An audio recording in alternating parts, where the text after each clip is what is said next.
South Point offers all the types of entertainment you'd expect at a first-class Las Vegas resort. Did you know our 400-seat showroom is one of Las Vegas's top destinations for live entertainment? Enjoy live performances by classic Vegas entertainers, bands, and today's hottest comedians, plus a rock and dance floor. You can also enjoy live entertainment at the Grand View Lounge, where you'll feel all the vibes of old Las Vegas. Enjoy the music, and if you love to laugh, don't miss The Dirty at 12:30, our very own free comedy show, every Friday night at 12:30 a.m. in the Grand View Lounge. The Dirty is 100% free, so arrive early. Go to southpointcasino.com or call the box office at 77136 for today's performances at the showroom and the Grand View Lounge. When you're ready for your favorite cocktail, stop in and unwind at one of our 7 specialty lounges. There's a bar around every corner, because you're in Vegas, baby. South Point Casino has plenty of attractions for the whole family. Catch a movie. Our 16-screen movie theater includes 2 XD Extreme screens for the ultimate in viewing, sound, and luxury. After the show, treat the family to a variety of treats at our old-fashioned ice cream parlor, Kate's Corner. We scoop up a variety of creamy concoctions, including smoothies, hand-dipped cones, milkshakes, malts, sodas, and sundaes. At Kate's, there's something for everyone. And if you still got time to spare, our bowling center might be right up your alley. Voted Best of Las Vegas, it's a great place for friends and family fun. 64 lanes, a pro shop, snack bar, and arcade. And while the kids are bowling, you can play slots and sip on a drink in the Alley Cat Lounge while overlooking the lanes. For our more serious and professional bowlers, the South Point is also home to a separate tournament bowling plaza.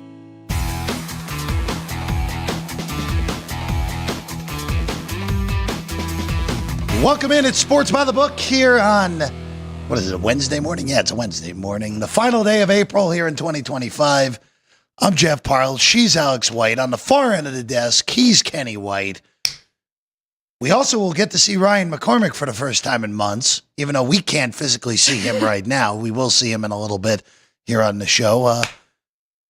How we doing today, guys? Doing good. Good morning. We were just talking about the night of hockey last night, and it was more ways than one, Alex. Yes. With the night of hockey. That's right. It's very good. But it's we got a lot to get to today. There's already a baseball game underway in Cincinnati. They rained out last night, and the Cardinals, if you bet your Yurfie, you won in 2 batters because Mason Winn hit a 2-run homer, or excuse me, a solo shot in the second batter of the game, I should say. Cardinals already up 1-0. We'll get to all the other games with a very peculiar list of pitchers in some of these games making debuts, guys that are non-starters. A little bit of a funky day in baseball, hockey, and NBA, and more here today. And we'll begin on the ice. Let's just start right there, guys. Last night, the first conclusion of a series finally. Carolina made it interesting, to put it politely. It was 3-0 New Jersey less than 10 minutes into the game. And then Carolina wins in double overtime 5-4. Sebastian Aho was the hero for Carolina. So the Canes are the first ones into round 2. Toronto has to wait a little bit longer. They get shut out at home, and now the pressure's all on the Leafs. Up 3-0. Now it's 3-2 heading back to Ottawa, and this is where the series can get very bizarre very quickly now, with the Ottawa Senators taking the last 2. And then the 2 Western Conference series, guys. Edmonton beats L.A. Oilers go back home up 3-2 after a 3-1 win at Crypto.com Arena last night. And then just due north of us, high drama at T-Mobile. It looked like Minnesota was going to win the game on a Hardman goal with less than a minute to go. Not so fast, my friend, as Lee Corso would say. A double review, first for a kicking motion. That was not overturned, but Cassidy challenging the call on the ice for offside. That was overturned. Game got to overtime. Brett Howden won it there, and VGK has a 3-2 series lead with a 3-2 victory. And I had to go, Alex. Really important game-changing, season-changing decision, and just fell right for the Knights there in that one. The other 2, I mean, history repeating itself, it feels like here. Toronto, all the pressure now. Ottawa playing with house money, going back home, trying to tie the series up. And then the Kings, a little bit of pressure on them as well. As we know, have lost to the Oilers 3 years in a row coming into this one, even though they were the much better team coming into the playoffs. So we'll see. I mean, it's Stanley Cup playoffs, a lot of fun here, and some really exciting games throughout the first round. Yeah, going to be interesting. Always say it, the hardest game to win is that closeout game, and teams have trouble with that. So Toronto now in jeopardy of going to a game 7 at home and all that pressure at home in front of their fans. That could be tough. They need to pull this one out on the road. Obviously, I'll add revenge factor in that game, and we'll see where the numbers shake out. But yeah, there's some interesting series. Amazing to look at the games yesterday and look at the West. Every series was 2-2, and in the East, every series was 3-1, which I kind of feel like maybe there's more competition in the West. It's interesting because you would have eyeballed the Eastern series, and I would have thought, all right, other than Carolina, New Jersey, all these series have the potential, and it's a Stanley Cup playoffs. We know anything can happen. But again, if it could be 2-5ers or 3-5ers if the team's up 3-1, both win tonight, which we'll get to in a few moments. Well, to your point, if we looked at our power ratings, I would say, like you brought up the Devils, and then Montreal's got to be the last team in. They were probably about 15 or 16, a pretty average team that snuck into the playoffs. And then Ottawa, I just really liked them because of the goalie. And, we know Olmark's had his trouble in the playoffs, but he still has a lot of experience there. So I think that's a fair point there, with the West really being top heavy. Let's go to tonight. Any NBA that intrigued you from yesterday? We'll get to that. We'll get to the NBA a little bit later in the show. Again, there's looking for some wrap-ups tonight with some road teams in the Western Conference. We'll get to those two games in a little bit. But we'll start on the ice as we've been doing here the last few weeks. And we begin in Tampa, and the backs against the wall for the Lightning at home. This has been a Florida-commanded series, 3-1 in favor of the defending Cup champion Panthers. Tonight, it's a flip at Amalie Arena, -110 each side, 5.5 the total. Can Tampa push this back to Sunrise here tonight, Alex? I think so. Let's go Lightning. I like the home team here in this one. I mean, really, the whole game switched the last game. 11 seconds, Florida erased a 2-goal deficit, and I think that Tampa Bay, they got to move on from that, right? They will be missing a player tonight, Brandon Hagel. He did leave that game because of a concussion and because of Aaron Ekblad, and he is suspended for 2 games, so both of them are down a major piece. But I like Florida tonight. I like John Cooper. I think he'll have his team focused and won't let that awful collapse in the last game carry over to this one. We've got 2 great goalies going tonight, and I really trust Vasilevsky here at home to help his team extend this series. Yeah, the Lightning again. Trying to close out a series like the Panthers is a tough thing to do, and Lightning right now, I kind of feel like it's a little revenge factor, even though they did win one on the road. They lost both of their home games to start the series. It's got to, it's worth something here. So I think all 3 of us thought Tampa was the better team coming into the series. And they still could be. This doesn't have to be over with yet. These are just such good teams. When I talked about the competition in the West, because everybody's 2-2, hey, Tampa could be the top team in the West. They're that good, and that's how Florida's that good. So those teams are really talented hockey teams with 2 great goalies. I expect these games to get a little bit tighter. Game 2, Panthers was a 2-0 win against the Lightning. I'm expecting a lower scoring game, and I'm looking to go under in this one. But yeah, I'm going to play the Tampa Bay Lightning here. I'm just staying out of this for one reason and one reason only. Florida, and I just kind of underestimated when we talked about this going into the playoffs, just the amount of hockey they've played the last 2 years, where you make the Cup final back-to-back years, you win in last year in a 7-game series. Now you're playing your biggest rival out of the chute, a team that, of course, made 3 straight Cup finals of their own before Florida. It's kind of amazing that the Eastern Conference representative has been from the Sunshine State the last 5 years, but here we are. I underestimated for Florida. They are so forget the physicality. We knew how physical they were. They're just more mentally tough than anyone right now. And adding Brad Marchand to that mix only helped that because we know he's a pain in the behind to play against to begin with and still got it even at the age of 40. Look, could Tampa win tonight, push this to 6? Yeah. I don't think Tampa's capable of winning 3 straight games. That's all I'll say with that. If anyone who wants to look at a right now, which on the surface might be a juicy price for some out there. I mean, you're getting the Lightning all the way down at $6. Like you're getting $6 at the peak of the market on the Lightning to win this series, but that's still not a good enough price with what they have to overcome for 3 straight wins. Well, a rollover parlay will pay more because they're. Well, maybe not, because they're going to be a slight favorite, I think, in both home games in Game 7. But amazing to look at their regular season home and away records. Florida was 20, 19, and 2, rather average. Tampa at home, 29, 8, and 4. They dominated teams in their home ice, and they didn't get it done the first 2. But watching hockey for so many years, it's not like the NBA where you get these 3-1 leads and it's over with. Forget it. You can't come back. Hockey's such a different animal that these guys, they catch some confidence and some lightning in a bottle, and the goaltender again stands on his head. That's all Vasilevsky has to do for 3 straight games, and he can do it. So I think there's hope for Tampa. Really, when I look at that home record, how good they were, I think they come in. I think they get this game tonight. And they send it back to South. Miami. I see what you did there to catch lightning in a bottle. I see what you did there, Kenny. My flip on this one tonight, both Alex and Kenny like the Lightning at home to extend this series out to 6.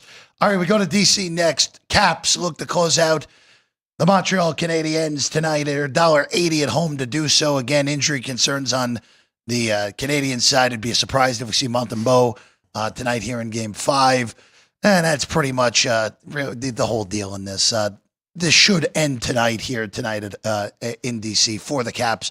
Up 3-1 and $1.85 favorite with a total of 6. Just a huge goalie advantage here for the Capitals, the team that has been playing so good all year long. And I mean, if it was Montembeault, I'd probably give the Canadiens some revenge and, anything to say that they could help extend this series. But now with it's just lopsided, I believe. So another home team for me. I like the Capitals to close this out. -110 in regulation, because I do not think that the Canadiens will be forcing overtime. So rather than that -185 or even laying that puck line, I just like the Caps to win in 60 minutes. Yeah, I would have loved to have Montembeault in goal here and gone under. The first 2 games went under in Washington. The second 2 at Montreal went over. So back at a spot where the Capitals feel very comfortable defensively. And I think, Alex, you mentioned so many times during the year Logan Thompson's record at home.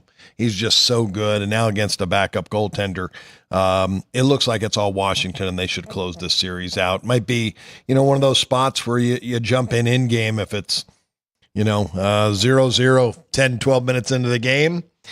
Jump on Washington because you're going to get a little better price. I don't want to lay $1.85 though, that's for sure. And really don't want to lay a puck and a half. I would rather, wait in game a little bit here. Last night would have been a pretty good price on the Canes if you did jump in, because who would have thought the Devils were going to go up 3-0 and then Carolina come all the way back. Complete comeback. Going to the last game on the board here tonight, and this is the final of the 2-2 series out west. So far, only one favorite for Game 5 has actually won their Game 5. That was the Knights last night, and they needed an overturned call in order to do that. Dallas, dog at home, they won Game 5. Oilers, dog on the road, won Game 5 in L.A. last night. Now Winnipeg. Now look, Connor Hellebuck's had 3 full days to think about this. And Hellebuck, home road splits have always been pretty stark in the postseason, still pretty darn close to his regular season numbers at home. Looks like a bad goaltender on the road, and that's not just this year where he's gotten pulled the last 2 games at Enterprise Center in St. Louis. It's $1.75 on the Jets, plus 155 on the Blues, total 5.5 here, Alex.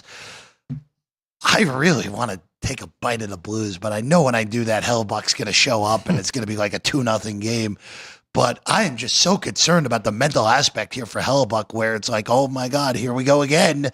the playoff meltdown is happening again for one of the best goaltenders in all of hockey. It really is pretty crazy to see. I mean, he does have the best record in the regular season for the last 3 years and the worst when it comes to playoffs. So it's got to be tough and definitely weigh on him. But I do like the Jets tonight. I think this feels a lot like Vegas, where it looked really scary. But, I mean, you're tied up right now. 2-2, best of 3. You have home ice.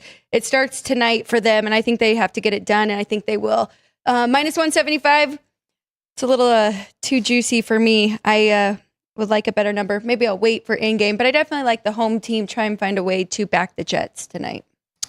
I'm going to look under. Again, their 5th game now playing against each other. Hellebuck does feel more comfortable at home. Bennington has allowed just 4 goals in his last 3 games against Winnipeg. That Blues defense has really stepped up. We remember that end of the season run that the Blues ran off 11 wins to help get themselves in the playoffs.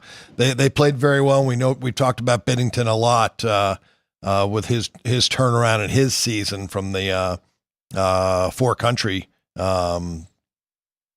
playoff series during the All-Star break, that he played extremely well. And again, 4 goals he's allowed in the last 3 games. They have really played good defense, and the pressure's on Winnipeg. It's all on Winnipeg right now playing at home. I do want to bring up that the Jets are getting somebody back tonight. Gabriel Velarde. I don't know if I got that right. But he has been out for a month. He will be available for Game 5. And this year he had a career high 27 goals, 34 assists, 61 points in his 71 games. So he was a huge part of that regular season team. So maybe it could give him a little boost. But I do lean under as well, too. Yeah, this is under probably is good if we get the real Hellebuck. But again, I'm just so concerned about just the mental aspect of, and look, it can flip on a dime. It's the Stanley Cup playoffs. We've seen guys who look completely lost all of a sudden stand on their head for 3 straight games. It can turn on a dime, and being back in your home building is a huge deal for Hellebuck. This could also end up being a home sweet home series. This would not shock me if Winnipeg wins all 4 at home, St. Louis wins all 3 in Middle America, and the Jets just advance because of the home ice. Wouldn't shock me one bit if that ends up being the case in this series. All right, we move to the NBA next. Last night in the association, Celtics take full advantage of Paolo Banchero's foul trouble. That game went from 5-19 in the blink of an eye. Boston end up winning the game by 31 last night. They cover, they win. Game goes over to 199.5. Honestly, yeah, that's kind of rough with the way that game played, that over ended up getting there if you bet that under, even though it really ended up not being particularly tight. Drama in Indy, the Pacers last night, down the whole game in regulation, force overtime. Then in overtime, Gary Trent Jr. had an out-of-body experience with dominant overtime period, but the Bucks blow a 7-point lead with 40 seconds to go in overtime and lose in the overtime. Halliburton's game winner with under 2 seconds to go gets in Indiana their 4th win of the series to advance them on. Bucks cover, game went over. Real quick here, Pacers trailed by 7 with less than 40 seconds to go in the overtime and won the game. NBA playoff teams in the last 20 years were previously 0-1,176 when trailing by 7 or more points with less than 40 seconds to go in a playoff game. That is now 1-in-1,176 after last night. Congratulations to Doc Rivers on doing something spectacular yet again. And then the other East game, and I got to pause here before we get into that Nuggets Clippers here, because this Knicks Pistons series has been all sorts of ridiculous. Pistons win last night, 106-103, and now there's a little bit of an injury concern on the Knicks side as well. Even though Harden Brunson did return to the game late, they both had to leave the game with 3.5 minutes to go due to getting banged up. You go back to Detroit, there's an alternate universe where the Pistons have already won this series or up 3-2 if they get the call with Hardaway. I don't know what the heck to do with this, guys. This is such a bizarre series where the road team is now 4-1 in this series, where you you're supposed to have a reason. MSG is supposed to be a big time home court advantage, and Detroit has played out to be a good home court this year so far. I mean, geez, how many was that a zigzag for the unders there? Yeah, another one, right? No. I don't know if it was zigzag. I think it wasn't zigzag. It's went back-to-back unders. But, Back-to-back unders. But yeah. it is, I believe it's a Tight. zigzag for Madison Square Garden, though, if memory serves me correct. Yeah, that other game, I just want to give JR a shout out because him and I were working the Aviators game, and both of us did jump in on the Pacers -1.5. So that was a brutal loss for us for the overtime, even though it really shouldn't have been there, them coming down from 7. But I thought that showed a lot for Indiana, really. I mean, never give up and close out that series against one of the generational best players in Giannis.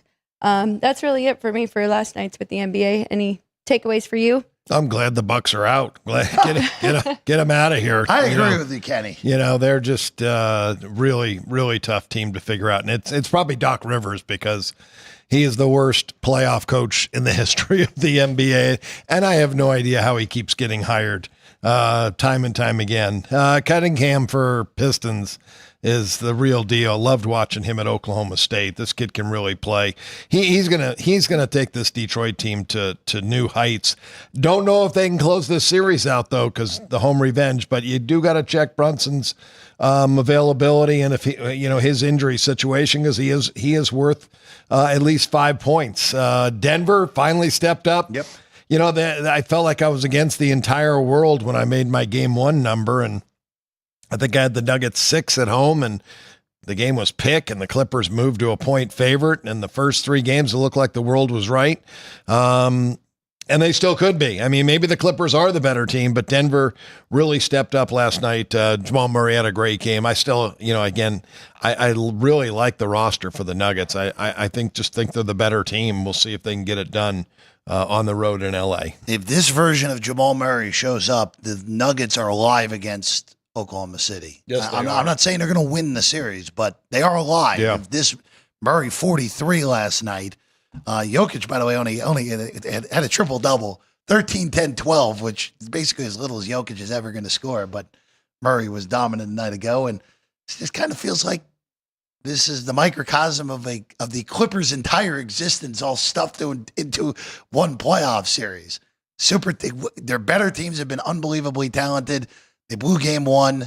They had a chance to win game 4, couldn't do it. And then last night, I know they got to back down to single digits, but Denver was the right side all night long last night at Mile High. Game number 6 is tomorrow. We will break down in full on the show. Just a quick update on the series price.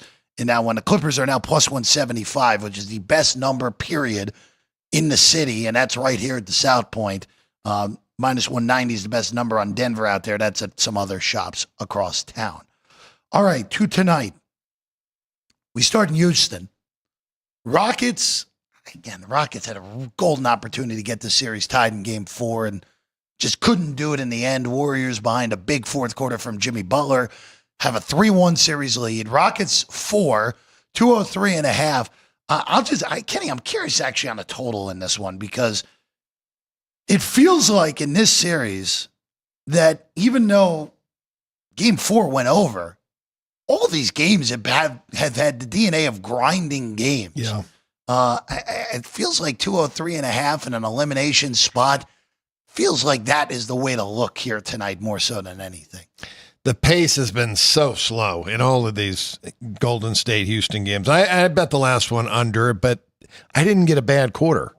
Every quarter was 52, 53 points. And normally you'll get a 40-point quarter. And when you get that 40-point quarter, you win that bet. And you're right. They're just two teams that are grinding, but they play such good defense. Again, with that pace, 92 possessions, and 2 solid defenses. I'm going to go under again. Big game for Houston. I made him a half, but I'll give him that 2.5 points for the, revenge factor right now in the series and a must win. Warriors also trying to close it out. I think the game figures about 3. If this game goes up any higher, if there's more Houston money, Golden State's just the more experienced basketball team, and they know they got to get it done, and they're going to come to play. And that's why I feel comfortable about the under in this game, because I can rely on them coming to show up here. Looking at these splits here, what do you take from this? So looking at DraftKings, 83% of the handle on the Rockets, 63% of the bets on Golden State. Circa's a little bit different, though. Circa's actually it's 67% handle on the Warriors, 45% bets. So a flip-flop there. Yeah, that's why I've never really trusted any of those. Yeah. Well, I was going to say, it's also kind of, one book is sharp, one book is not. Let's just go with that on that one. Very true. Very, very, very true. Very true. I'll just say this with this series. Houston, I thought, overachieved in the regular season, and their roster's good. I didn't think they were 2-seed good this year. This feels like a missed opportunity, even in a series that all of us expected Golden State to win on this desk, and the numbers told you Golden State was going to win. They were almost a $2 favorite before the series. But this feels like a missed opportunity, especially with Jimmy Butler not playing in Game 3. Houston was flat in that game. Golden State held them down in the fourth quarter to win that game, and then again, that was a very winnable game. Fred VanVleet had 8 3-pointers. You're not supposed to lose that game even on the road, and Houston found a way to lose. Again, it feels like a missed opportunity for the Rockets, who, again, probably still another year or two away from really realistically being able to compete with the Denvers, the Oklahoma Cities, even the Minnesotas and Golden States of the Western Conference. Speaking of Minnesota, T-Wolves look to close out the Lakers tonight in L.A., Lakers are 5.5. Total's 210 in this one. So I'm curious both of your thoughts on this game. Dean asked about it in the chat as well, but I don't know what the heck to do with this. This kind of makes sense that the zigzag would work itself out here and the Lakers would win this game by like 10 or 12 and send this back to Minneapolis. But the lack of Laker depth has been a huge story in this series, and it was a huge story in Game 4. Because J.J. Redick played his starters all 24 minutes in the second half. And you know what? At the end of the game, it showed. Because the Lakers looked fatigued down the stretch in that game in Minneapolis. And that was, in the end, to me, the biggest difference in that one. But, Kenny, I think this is probably a reasonable zigzag theory game tonight with the favorite at home to at least send this game back to Minnesota for Game 6. Well, we know the pride that LeBron has, and I kind of feel hopefully Doncic has that type of pride as well. And you've got great players like that playing at home. But I only made the Lakers 2. I will give them 2.5 for, kind of the zigzag theory that and the must-win situation, and also, pile on trying to close a series out on the road. I think Minnesota will come to play because they know it's the Lakers. They know it's LeBron. They know it's Doncic. They need to get it done. I don't think that they want this series to go any further. So I think the right number's about 4.5 in this game for the Lakers. They got it done in Game 2, and they had to have the win at home. We'll see if they can do the same thing. I don't think they get as big a differential. I have a big underplay in the game. I only made it 200. The games have been lower scoring in L.A. The games in Minnesota were very high scoring, and I expect it to get back to lower scoring. The pace, 91 possessions so far in the first 4 games on average. So if you give me 91 possessions tonight in this game, I feel very comfortable going under 210. I do like the under as well here at 210. And I know the Lakers, not only the lack of depth, but also the lack of defense that we've seen from them is a little scary. But the T-Wolves, I'm with you. I mean, knowing that they have LeBron and Luka and that Lakers squad, they want to try and close it out, and we'll see their best effort on the defensive side. Lakers, again, try to stave off elimination. I thought this series was going 7 from the get-go here. And again, Minnesota stealing Game 1 and has held serve in both those games at the Target Center in Minneapolis. So Lakers have their work cut out for them, to say the very least. Lakers series price, if you want to take a bomber, it's not even that good. It's 4-1. Yeah, that's not good enough to do that. I would just roll over and go from there. T-Wolves going to be favored in Game 6 in Minneapolis for sure. And I don't think the Lakers are capable of winning 3 straight games against this team, more so than anything. All right, we'll take a quick break. When we get back, baseball on a Wednesday. There's 1 game already underway, but there's 15 more we get to talk about here on a Wednesday. Sports by the Book, South Point Studio. We have 11 amazing restaurants featuring a wide variety for every price range and appetite. South Point's Garden Buffet has something for everyone at unbeatable prices. Or if hunger strikes in the middle of the night, join us at Coronado Cafe. The American menu offers breakfast, lunch, or dinner 24 hours a day, plus a Chinese kitchen for authentic Chinese dishes from 11 a.m. to 11 p.m. From steak and eggs to wonton soup, it's fast and friendly service 24/7. When you need a quick pick-me-up, you can find it at our state-of-the-art Starbucks just inside the main South Point entrance. Order ahead with the Starbucks app for easy mobile order pickups. Or enjoy your favorites in the relaxing dining area anytime, day or night. If you love Mexican food, Baja Miguel's has all of your south-of-the-border favorites. There are dozens of classics to choose from, like fajitas, ceviche, chimichangas, tacos, and more. And for spirit lovers, Baja's colorful non-smoking tequila bar is right outside.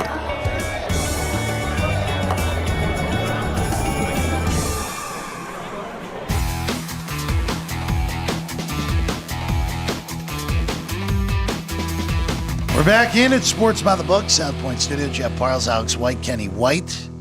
Ryan McCormick's also here as well. Ryan, is your camera functioning? No, that was not a very decisive answer. So we'll see, Ryan. Oh, we see. Oh, there. him. Whoa. Oh, I'm in the bottom corner. wow, Ryan, you're very small. Wow, there he is, Ryan McCormick, as well. If you missed Ryan, you can wave to Ryan in the bottom corner ant box we have there for him.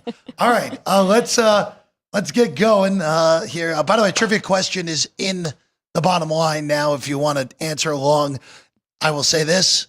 I know Alex agrees with me. This is a gimme question here today. Yep. Someone other than JR or Nick should win. That's all I'm going to say. Pay attention to the bottom. We should be able to get a non-JR Nick winner here today because this is a gimme question on something that is recently, not as recent as the question that happened 2 days before it was asked, but very, very recent question in the National Football League here today. All right, baseball we go.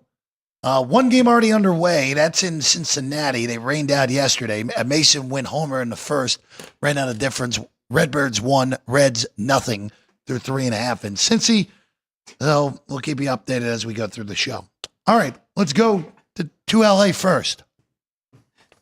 Cal Quantrill and Tony Gonsolin, your pitching matchup tonight for the Marlins, or actually this afternoon. This is a 12:10 first pitch in LA. That's a rarity. It's a rare early start at Dodger Stadium. Must be a school day there for the kiddos in LA. Tony Gonsolin is a minus 330 favorite today. Plus 270 on Miami with Quantrill, 9.5.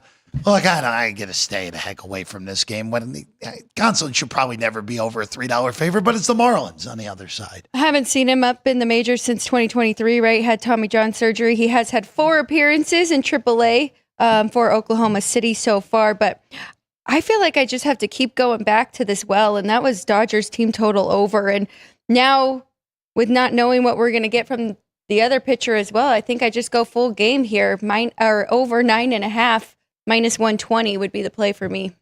Yeah, Quantrill has not been good early on. The former first rounder by the Padres has been well below average. And now you're facing a Dodger team in the daytime when the ball carries much better in the day than it does at nighttime in Dodger Stadium. So weather just 64 degrees, though, that doesn't help the offenses. But this Dodger team is just so good, top to bottom offensively. I think they put up runs, and Gonsolin coming back from Tommy John. Alex mentioned, he's had some minor league starts. They've gone a little bit further with him each time. He did throw 5 innings in his last outing, and he's pitched decent. That's all you need to see. But back in the big leagues, it's a different story facing big league hitters now. So I went over 5.5 even money for the first 5 innings, and I did go over 9.5 minus 20 for the game. Yeah, no problem with that. Again, Gonsolin probably go 4 innings max here today. Yeah. Dodger bullpen. Kike Hernandez threw an inning last night in that blowout. Again, it's kind of amazing. We go into the year every year with the Dodgers like, how are they going to pick from these 8 or 9 starters they have to fill out a rotation? It's not even April, and they're already got 14 guys on the IL for their pitchers. So it just feels like this happens every single year with them, and they're still going to win their 90, 99, 100 games still, in all likelihood. Let's go to Denver next. The ineptitude of the Colorado Rockies continued yesterday. Even with no starting pitcher listed, the Braves were a $2 favorite, and they won with ease 8-2 yesterday. Rockies are now a beautiful on the year, 4-25. 4-25. Chris Sale's a $3 road favorite today, plus 250 on the take back. It is Dollander for the Rockies. Again, really the only intriguing thing about Colorado at this point is seeing this young guy who, of course, was a stud at the University of Tennessee, high-end draft pick, see how he develops in what is obviously a nightmarish place to pitch. But, again, he's off to a rough start. But, I'm curious to see how he does through his first year all the way up in the majors for what is a dreadful baseball team on the other side, Ken. That's the hardest thing. When you're a rookie and you're on a bad team, it really makes it for a long season. And he's off to an extremely rough start so far. He's got explosive stuff, but I think command is going to be a problem, and it's also going to be the inexperience. But playing for the Rockies this year, not going to be good for him. It's a total of 10 in this game. I made it 11. Chris Sale, he's 36 years old. So far, we haven't seen the old Chris Sale, the guy that's a dominant pitcher. He's been above average just twice out of his 6 starts. His last start was his best start, 5 innings, 5 hits, 1 run, 2 walks. That was that at Arizona. It's against a really good lineup, but I just don't trust him. And Colorado, the one thing they do the best, and it's not very good, they do hit left-handed pitching. That's about the only thing they can do good. So I'm looking for runs in a day game in Denver. Both of these guys are strikeout guys, though, right? I mean, Chris Sale, 11.4 per 9 innings, and then Dollander 9.8 per 9, and neither one of them really bad with walking. So that makes me a little bit nervous with the runs. That's why I didn't jump on that over, too. But I guess it is Colorado. A day game in Denver is usually a nice recipe for runs, even with, look, I'd be a little bit concerned with the Sale end of thing. What is Atlanta's team total today? Or we've got to be pushing 6.5. Probably that's what it was yesterday. With a $3 favorite. Yeah, with a $3 favorite here. So, boy, that is a huge number to overcome. By the way, weather's pretty generic in Denver. It's 70 degrees. Yeah. Light winds, slightly blowing in, but that doesn't mean too much there at a small mile an hour like it is at Coors. All right, we go to San Diego next. Padres, they got the better Logan Webb yesterday. Yes, they did. The worst start of the year for Webb as the Pods won 7-4. Nice bounce back after getting swept by the Rays over the weekend. Today, San Diego will throw Michael King. Will be Roop on the other side. -50 on King and the Pods with a total of 7 on this one, Alex. I have done good and had luck with the Padres as favorites, so I do want to go back here. Now that first 5 is still -150, I don't love that, but I do trust the Padres bullpen as well, so got to find a partner, but I do like Padres -150 to get this win at home as well. Shocked me yesterday with that pitching matchup and Logan Webb to give up, runs early in that game. Loved what I've seen out of Michael King, like what I saw from him last year, and Alex is right. Padres bullpen has been really good. It is a day game, but it is only 66 degrees there. Ball carries a little bit better, but with King on the mound, I think he gets the job done, and I'm still not completely sold on the Padres lineup right now. Still, even with the win last night, they're hitting 188 over their last 7 games and a 44 weighted runs created. So both teams in the red in every category offensively. So I'm going to go under 7 here in this one. Under 7 at Petco for Kenny on this. I think for the Padres, that game yesterday was a lot more important than a normal April Tuesday game. They had been dominant at home. They had 1 home loss until that series against the Rays. He gets swept out.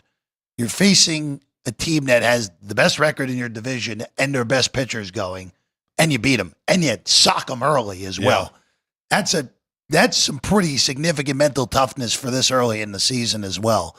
So very impressive. I would lay $1.50 with King today. I feel pretty comfortable with that against what San Francisco's throwing out here today. With everything you just said, that made me a little nervous. Like they might have a little bit of a letdown now here in this one. Yeah, I think the interesting thing with that, it is a quick turnaround. But again, you have your best pitcher going tonight. Yeah, I think that always, you get a little boost and you avoid a little less of a letdown, knowing this guy's going to throw up zeros or no crooked numbers on that board with Michael King here tonight, more likely than not. We've had a lot of talk about home field advantage in baseball. You just mentioned the Padres, just one loss at home this year. And I've been telling you over the last 40 years, the first month of the season, home teams are 50%, and they have been over that entire time. I have never seen a year like this. And in 40 years, the home teams have won 60% of the games in April, which is 50 cents. Home field in baseball has been worth 10 cents over 100 years.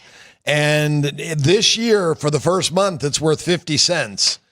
That will revert back to the mean. The away teams will have a run in the next couple of months. So it's not going to get better for the home teams. I think it's going to get worse. I think the away teams will have a run, and I don't think it'll be in September, but I think it'll be in May, June, or July. It'll be a lot of road wins. Might be August, because that's the dog days of baseball. Maybe it'll be August where the away teams win 60% of the time. I need it to be May because I'm starting a underdog challenge tomorrow. So I need these road dogs to come dogs through. will start barking. Going to Pittsburgh next, guys. Ladinsky and Boyd, your pitching matchup. Pirates and Cubs. Cubs are $1.60 on the road, plus 145 on the take back on the Buccos in this one. Total of 9. Cubs yesterday just decimated the Pirates, 9-0 at PNC Park. Yes, they did. Shota Imanaga. I knew it. I should have went with the Pirates team total under, or even under 1.5 in the first 5 was a pretty easy one there. I like the Cubs again today. Now, this team has not struggled on the road, 9-5. You like streaks in baseball, right? I think we got to ride this hot streak with Chicago here. And Pirates, I mean, it's a huge advantage for the Cubs with Matthew Boyd. He's been very good. Coming off 2 of his worst starts here with 3 earned runs, but that was the Dodgers and 2 from the Padres. So the best lineups here. He's actually had a rough go of it. He had the Diamondbacks, the Dodgers twice, and the Padres twice so far. So this might be a little bit of an easier lineup for him.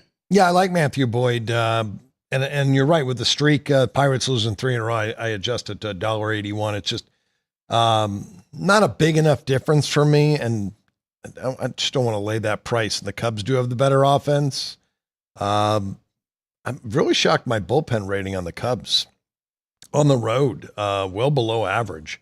This might be a game where I might be on another over here. I made it 9.5. It's going to be 70 degrees at first pitch tonight in Pittsburgh, which is, for this time of year, is extremely warm for them. And I don't know. I think the Cubs will get to Cameron Malinsky tonight. He's been really poor, well below average so far, and I don't expect much better from him. That's kind of what I expect to see from him game in and game out. So might go over this one. Going to Cincy next, keeping it in the National League Central. It's going to be the Cardinals and the Reds. Game 2 of the doubleheader. Again, Cardinals up 1-0 early goings in Cincy for game 1. Game 2, Steven Matz and the Major League debut of Chase Petty tonight for Cincinnati. -15 on the Reds. Total of 9 for game 2 in that split double dip in the Queen City, Alex. So second start here for Matz. Of course, we did see him April 16th. But now the Cardinals kind of having a 6-man rotation, more of a relief guy, but done very good. I do expect him to be able to go deep into this game. I'm leaning to the Cardinals side. Don't know much about Petty. I do have his minor league up here, and really good last start, 6 innings, 0 earned runs, 1 hit, 7 strikeouts against Iowa. But I don't know what your overall rating is for him, Petty, that is. Well, coming into the year, I give him a below average rating. He's 22 years old and was a former first rounder of the Minnesota Twins, and they traded him to Cincinnati. Very surprising. Early on, he only pitched 1 season in the Minnesota organization. So looks like he's got good stuff. Looks like he has decent command coming up here. And I think he'll be, okay, but he's not, he's going to be average, maybe even below average. Matz, I think, has pitched really well. I think Matz has pitched himself into a starting role for the Cardinals. Like what I've seen out of him so far. I'm probably going to be on St. Louis if they lose the first game, because I don't like the streak. Cincinnati's won 5 in a row going into game one. I guess if they do win the game, I am on St. Louis. I'll be on St. Louis to win the doubleheader, I guess. Because if Cincinnati wins game one, I'm going to add 30 cents to game two, and I won't be on the Cardinals. So maybe I am looking for the Cardinals to win game one. Even in game two, again, 1-0 St. Louis, bottom 5 now. Mason Wynn homer, the only thing going on in game one of that double dip. We go to Philadelphia next. Drama last night in South Philly. Philly's bullpen blows up again, but the Nats bullpen blew up beyond them in the bottom of the ninth, so the Phillies walked it off on a wild pitch to win it 7-6 in what was a wild ninth. It's Irvin and Sanchez tonight. Jake Irvin's pitched pretty darn well to begin the year for the Nats. Sanchez, other than his start in New York, has been excellent for Philadelphia to begin the year. Boy, this feels like a pretty steep one on the Phillies with how well Irvin has pitched. I very rarely do this. I think I'm going to take the 1.5 at a flip tonight with Washington.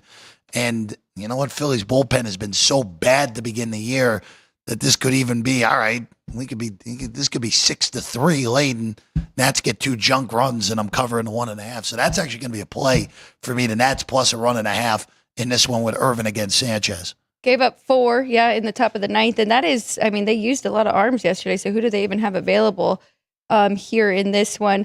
Plus 190. I wish I was getting more like 2-1 here and had a bigger difference. But side and total, I think, is just about right in this game. I'm going to go under first 5 innings and throw the bullpens out, because not a bad idea. As bad as Philadelphia's bullpen is, I think the Nats bullpen is worse, and much worse than what Philadelphia throws out there. So last night there was an error. The Phillies made an error. So the runs that were given up, I think they were all unearned in the 9th inning. And that happens, if you play flawless defense, it does help your pitching out. But Jake Irvin has been outstanding. Hitters are hitting 160 against him the last 3 starts. Both guys outstanding. XFIPs over that time. And but they both have really good stuff. So I'm under in the first 5. Don't blame me on that. Again, Irvin has been great his last 3 starts after 2 rough ones to begin the year, and Sanchez, again, has pitched very well for Philadelphia other than that last time out in Queens.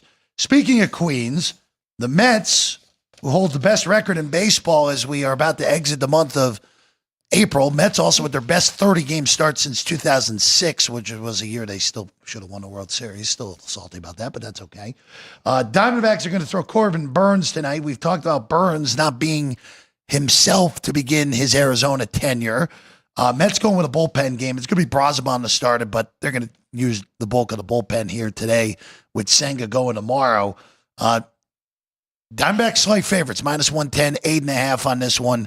Mets offense has really started to pounce the last few days. Yeah, they definitely have one of the best offenses in the league, which does make me a little bit nervous here. I am curious when we are going to see Corbin Burnes start to come into form here, or if we are going to. I do think they should be a slight favorite. That says a lot about the year he is having, with the Mets having a bullpen day, and he's still only minus 110. Nothing confident in this one. Yeah, Burnes has not been the guy we kind of expected, but remember, I've been saying it for weeks now. None of these guys are in midseason form, and veterans, sometimes it takes a little bit longer to get going because these guys know it's a 162-game season, and they just don't push themselves to the point that they're in that great a shape. But it is time now, after 5 starts, to start pushing, and I think you'll see a little bit better out of Corbin Burnes here in his next couple of starts. Being on the road in New York against the Mets and the record they have, I'm expecting him to pitch his best game of the year tonight. And I'm going to look first 5 innings with Arizona and bet them in the first 5. Arizona first 5 tonight, currently sitting minus 120. So an extra 10 cents added on to the full game for Burns. All right, let's go to Houston next. This game starts in 20 minutes. Major League debut for Bluebow. Houston's big prospect starter, Job, who we know is a big-time prospect, huge arm for Detroit, gets the start for the Tigers. Total of 8 in this one, minus 120 on Houston. In this one, Astros have taken the first 2 of this series, trying to wrap up a sweep. And again, the home road split's a big difference for the Detroit Tigers to begin the year. What should we do here? So the Tigers got me the first day. They were winning in the first 5. They were winning again yesterday after the first 5, but did not win the full game, avoiding a sweep. That plus 105 is very tempting for Detroit here, but the Astros keep getting me. Do you like it? I made Detroit a dime in the game, made them the favorite. So if I can take it plus 15, in which I think that's pretty much out there everywhere, I'll bet Job here in this spot. First 5, or are you going full game? No, I'll go full game. I like the Tigers bullpen. I think their bullpen's very, very good. I think they're playing Tigers with their top 3 pitchers are playing with a lot of confidence. It's a team that knows they can win, and Houston's still, for as successful as they've been for the long run that they've had, this is the first year I've seen them that there's cracks in this baseball team, and they're still trying to figure it out. They're still trying to figure their identity out. This could be a long season for them. So I'll take the team who I think is playing better baseball right now, and that's Detroit. Tigers about plus 105 here at the South Point. Market has bet Detroit this morning because all those plus 115s are now mostly gone except for one shop, and that's not even in Nevada. So best number you can do in Nevada is that plus 105 here on Detroit. All right, let's go to Seattle next. It's going to be Hancock and Anderson, the pitching matchup for the Mariners and the Los Angeles Angels, minus 135 on the M's. Mariners really stabilized the ship after a pretty rocky beginning. First place, they've handled their business the last 3 days, beating the Angels yesterday after taking the last 2 against Miami. Total 8.5 at T-Mobile Park this afternoon in Seattle, Alex. Slight advantage here for starting pitcher to Anderson, I believe, even though their numbers are pretty close here. Hancock has his median is 5 hits per game compared to Anderson's just 3, but both of them 2 earned runs. Lean to the Angels here and that plus price, but I really worry about their offense. I mean, they have really just struggled as of late. Let's see what their numbers are. Yeah, 214 OBP and 49 WRC plus compared to the Mariners, which they did have a lot of road games there that helps their numbers. Back at home, not quite as strong, but lean to the Angels. Yeah, I'm guessing the roof probably be open in Seattle today.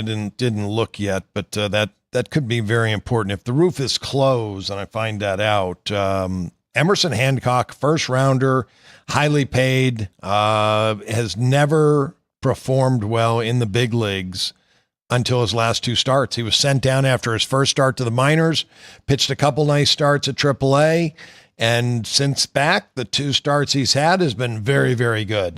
Tyler Anderson, 2 of his last 3 starts, he didn't allow a run in those games. So I'm going to go under here. First 5 innings, if I know the dome is closed today in Seattle. I might even go under if it's open because these 2 guys have pitched so well. Be on the lookout for that. I believe it's going to be open today, but have not seen the 100% confirmation on that just yet. All right, we go to Cleveland next. Ortiz and Lopez, your pitching matchup, Guardians and Twins here in Cleveland. Yesterday, the Guardians got back on the board with a 1-run win, 2-1. So this is actually game 3 of a 4-game series between these 2 teams. So not a rubber match. Lopez, who has pitched very well, even with an IL stint mixed in through the beginning of the year, is a minus 130 favorite with a total of 7 in this one. That is down from 7.5 on the opener. Which I do understand, and I should have went back on that under yesterday, dead under between those 2. I do like Lopez in this spot, and I'm glad that the Guardians got yesterday, so we weren't going for 3 in a row here with a little bit of the zigzag. Pretty evenly matched teams here. But I like the Twins, and their offense has definitely got going as of late. So I think with Pablo Lopez, the advantage there, the starting pitcher, and the advantage with the offense. I like the Twins at a -130 price. Yeah, I like the Twins today. I'm going to bet them. I really like Pablo Lopez. I think he's got really good stuff and excellent command of his fastball. Luis Ortiz, remember when the Pirates last year, has got explosive stuff, a big-time fastball, and he's going to be a big strikeout pitcher. He's going to get his strikeouts, but doesn't have the command. He's wild. He's going to have runners on base, and he'll leave that fastball that doesn't have a lot of run on it down the middle of the plate sometimes, and he gets barreled up way too much for me. So I like Minnesota here. I think they get the win today. Twins looking to take the first 2 out of 3 in Cleveland here this afternoon, or this evening, I should say. To Baltimore we go next. Pretty good start for the Yankees last night, right, guys? Four homers of the first 5 batters en route to what was a decimating 15-3 beatdown. I just still want to do this real quick. Fun with numbers for Aaron Judge so far this year. Aaron Judge, they're beyond MLB The Show numbers so far for Judge. Judge is the MLB leader so far this year in batting average, on-base percentage, slugging percentage, on-base plus slugging percentage, WOBA, WRC plus, OPS plus, WAR, both fielding and batting WAR.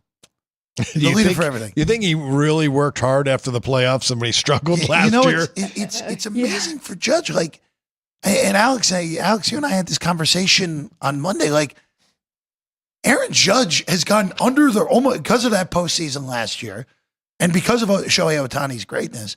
Aaron Judge has almost kind of gone under the radar for how spectacular he is, which is flabbergasting since he plays in the most recognizable brand in probably North American sports with the New York Yankees. But Judge was a -600 favorite to be the MVP for a reason going into this week. Oh, by the way, he's only hitting .412 right now also for a guy who normally does not hit for a gigantic average.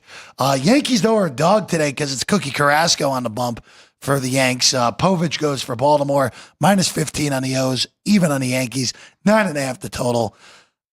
I wish there was a 9 out there because I would absolutely go over 9, but 9.5 is always a little bit tough, even in a ballpark like Camden Yards. And I do just want to say, yesterday I was talking about the Yankees offense. I really meant more, they're kind of feast or famine, right? And they have those games like they did. I didn't mean they were like completely non-existent. And then we get that game yesterday. I think you go right back to it. I think with both of these pitchers on the mound, I do think the Orioles will be able to get to Carrasco in this one as well. So I like over 9.5. I'm okay even at that high number here.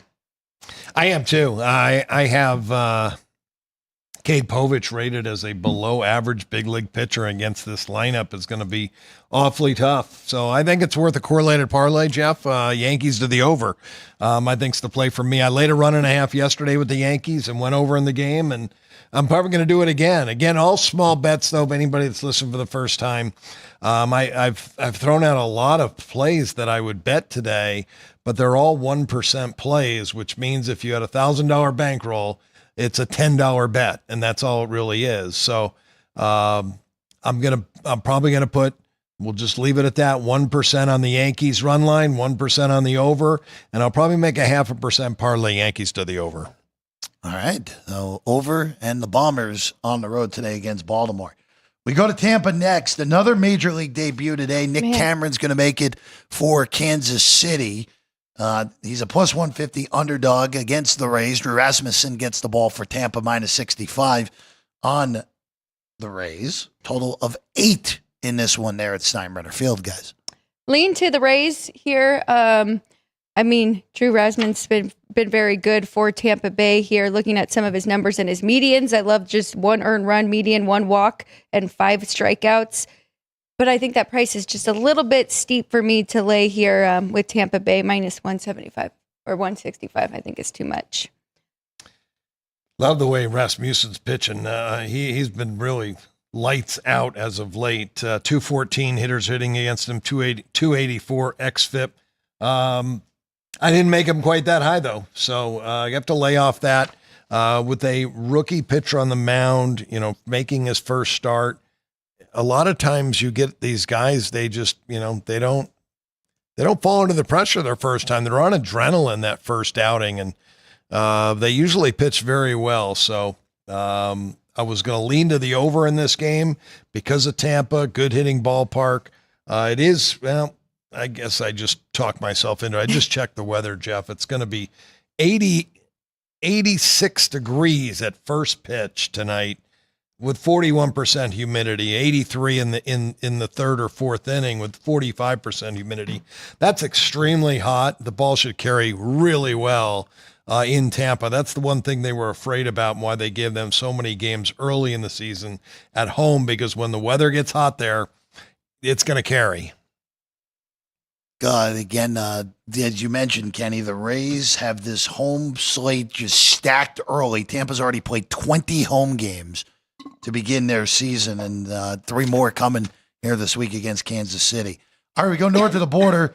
Red Sox and Blue Jays. It was bombs away for the Sox last night. 5 homers early in a blowout 10-2 victory over the Blue Jays. Crochet pitched well as well. Minus 15 today on Lucas Giolito, who is back in the major leagues.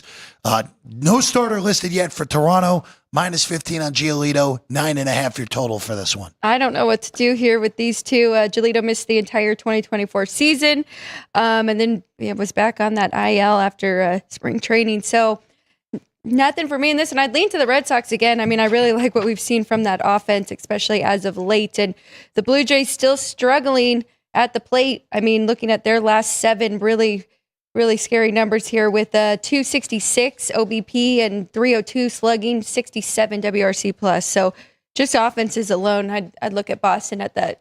That's a pretty cheap price here, minus 115.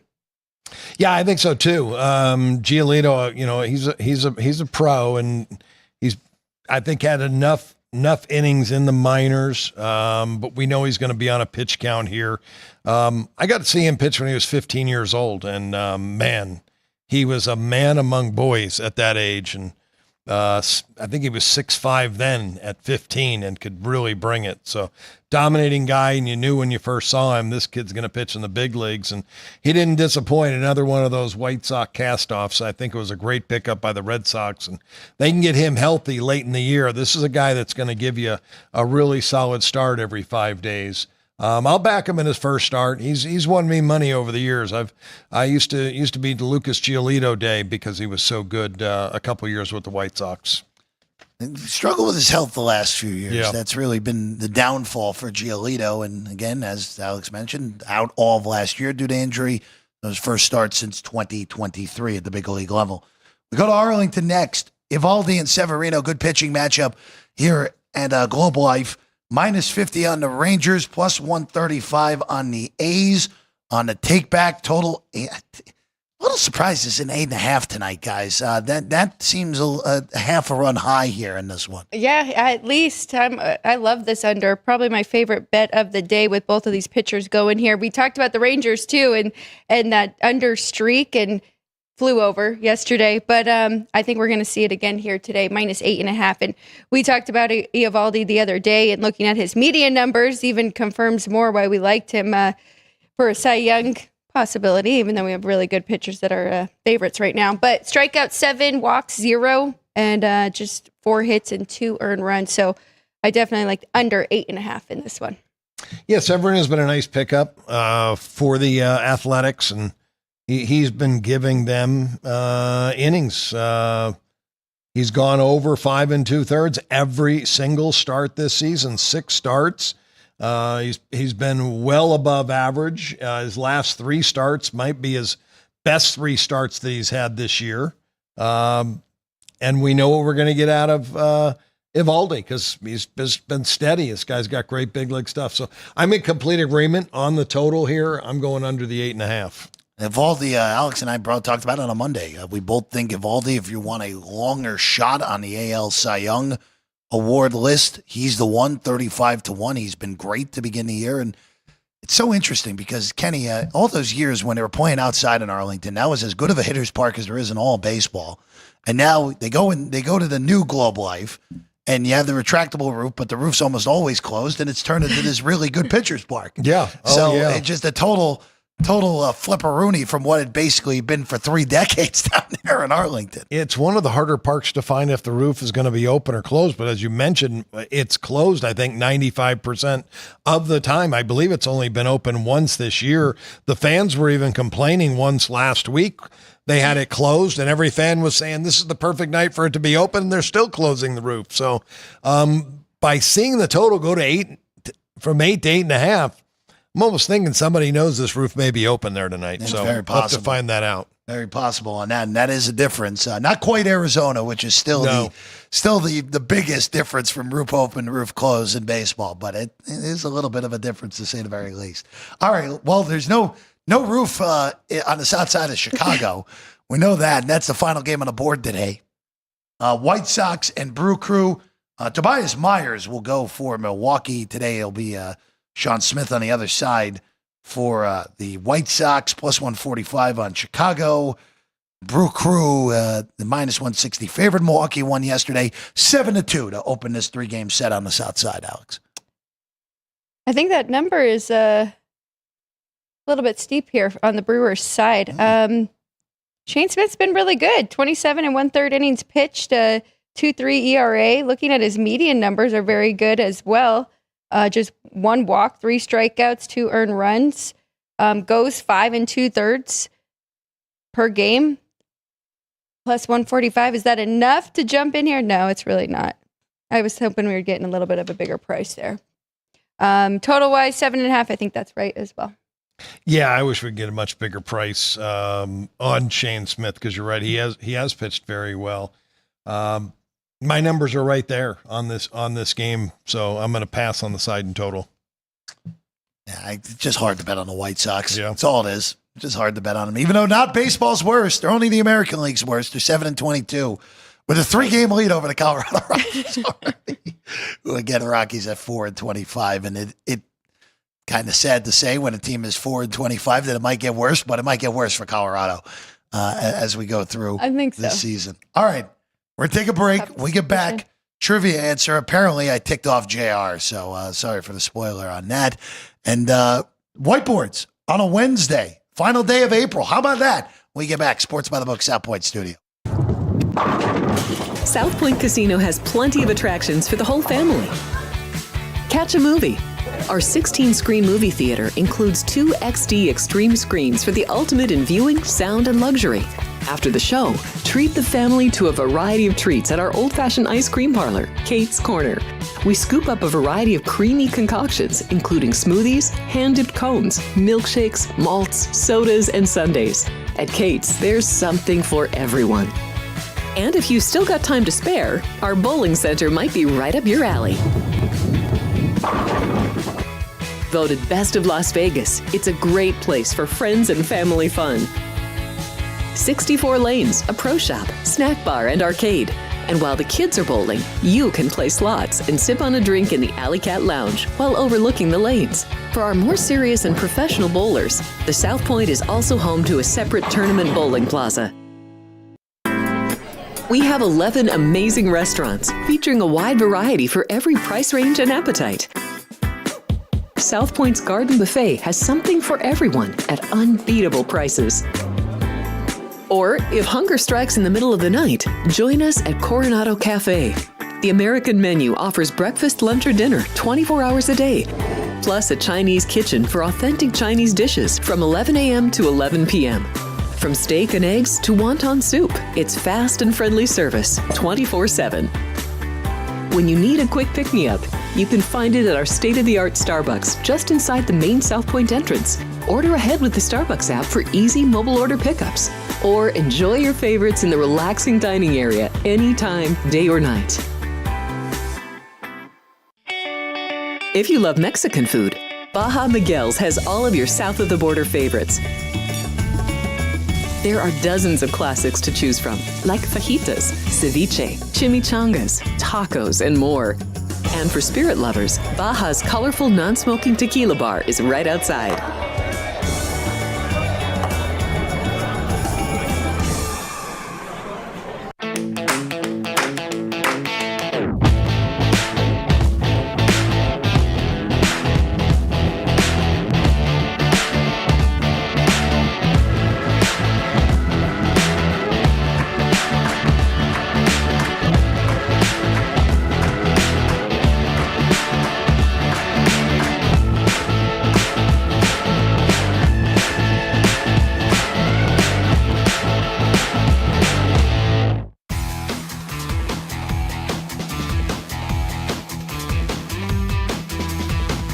Welcome back in at Sports by the Book, South Point Studio. Final segment for us. The whiteboards are coming in a moment, but first, we give you our trivia answer, which, again, I apparently ticked off JR today. He was so angry. He answered twice the answer to this question, which, again, Alex and I both said we thought this was a softball question to end April.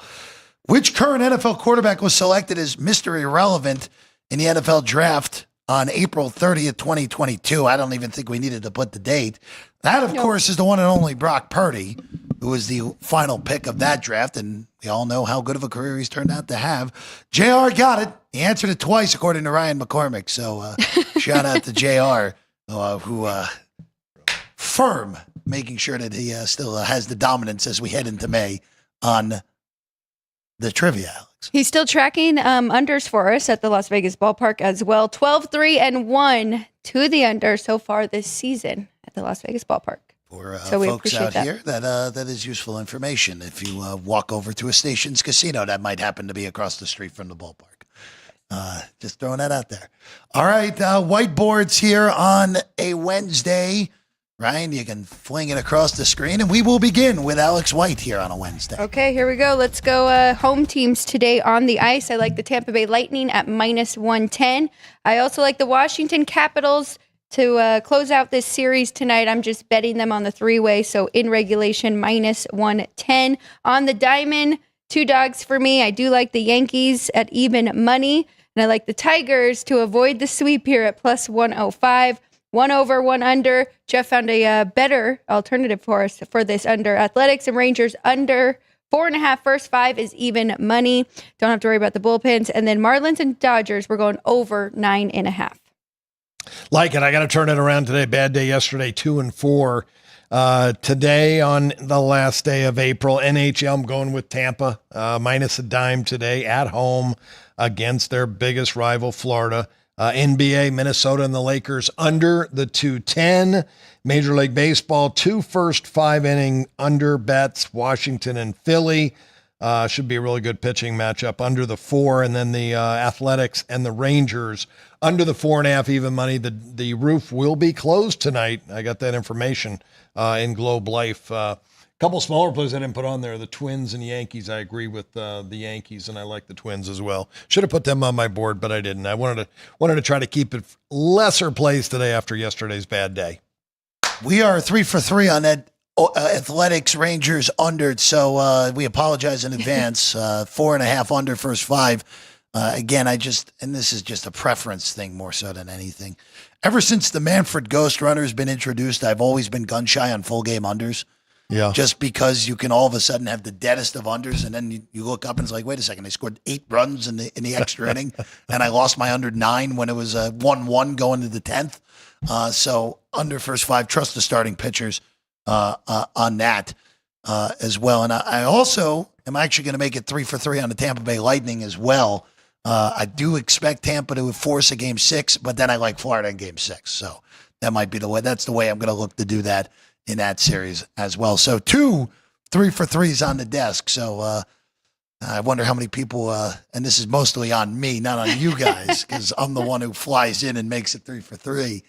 I wonder if there will be people like, Parles likes 2 of their bets. Let's go the other way. So I apologize if I torpedo those 2 guys. The last one that we all agreed on hit, so yes. I don't remember what it was. No, it was a Padres related. We've had several. We've actually done okay on the 3 for 3 so far. So hope that continues along. All right. Shout out to the crew that I can't see right now because of our new setup out here. I really can't see Ryan. Ryan's got a padlock and everything, so we have to see in order to see him now. Jerry, Drew Dog, Sean, and Vince, everyone in the chat as well, thank you for watching along and listening and chatting along with us. Make sure you hit that subscribe button. But I have to tell you about one thing that's going on at 3 o'clock this afternoon. Make sure you subscribe to the South Point Studio page as well as this page, our Sports by the Book page, because the best Kentucky Derby preview in the business comes your way at 3 o'clock. It's Ralph Sirocco, and I'm not kidding you when I say cast of hundreds will be on the show previewing the Kentucky Derby to Run for the Roses coming your way on Saturday. Alex will have a video special as well in there. Chris Andrews, Vinny Magliulo, Dwayne Colucci, John Lindo, and many more join Ralph Sirocco live at 3 o'clock right here on the on the South Point Studio desk, South Point Studio page on YouTube. Kenny, Alex, and I will see you tomorrow at 10 a.m. right here, Sports by the Book, South Point Studio.